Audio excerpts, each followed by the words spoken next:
for Yeah. sure. So there's a couple things there, Brittany. I'm not gonna bore with my background, but I'm not a wrestler. I love the sport. Obviously, I'm all in on the sport. Got in tune with the sport when my boys were coming up through over the last 20 years, when they started when they were little.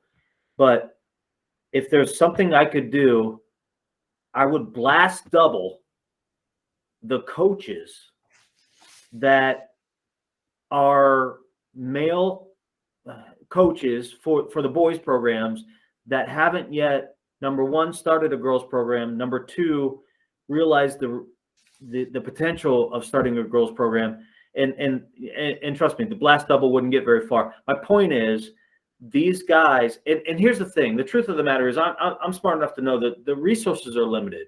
The coaches that have grasped girls wrestling understand this, and they've now branched out. They have assistants. They have head coaches of the girls wrestling program, and it won't be long. I know it'll catch up very quickly. But when it comes to opportunity, every time I get a NAIA Division III coach on the other side of my camera, I am asking them about opportunity. And I think back to my children, my kids, my boys, when they were wrestlers, and they thought that their choices were limited. But the truth of the matter is, if you are a wrestler in Ohio, especially, you have so much opportunity. You can go wrestle in Michigan. You can go wrestle in Ohio at Tiffin.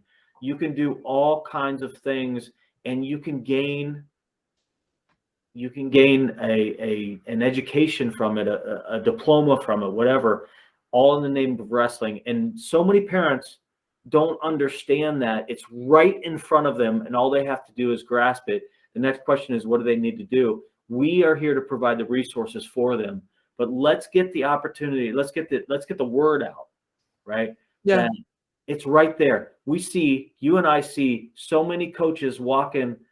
Yesterday at the state tournament and the day before, coaches walking alongside of the mat, that if I back up and I say, if that coach from that institution was walking the mat recruiting my son, I would be amazed. But so many parents up there in the stands have no idea who that coach is or what the opportunity is, right? So many people don't realize that they're like, I've seen a college coach at every tournament I've been at this season. No doubt. I've never, and out of all the time I've coached high school boys wrestling, I've never met a college coach. Maybe actually take it back. One time I met an Ohio Wesleyan boys coach at a Beaver Creek tournament. That was it. Out of all these years that I've coached boys wrestling, never have I seen a men's coach. And every single tournament this winter, there's been a women's collegiate coach at a tournament that I've been at.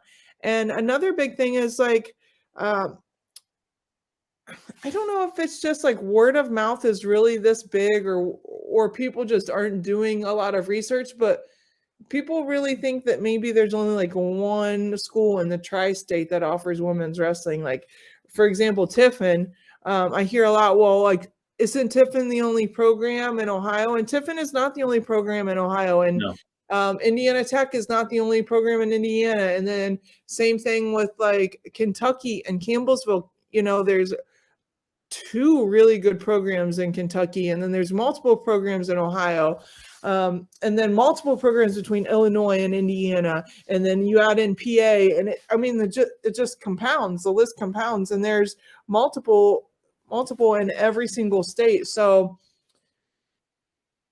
we, like I said, collectively have to do a better job of talking about these schools, being a good steward of the sport. So much of this is being a good steward of the sport. I don't know how many times I meet high school girls and they don't have any role models in wrestling. I'm like, you're a wrestler and you don't know who our gold medalists were?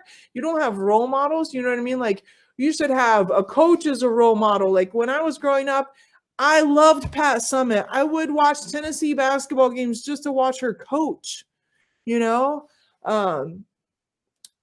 So we all just have to do a better job being stewards of the sport, pushing role models, pushing colleges, and not with bias, just with, like you said, just pure growth, wanting to grow the sport. So that's just where my focus has been the last 12 months, is really like dissecting where we're failing this next generation, because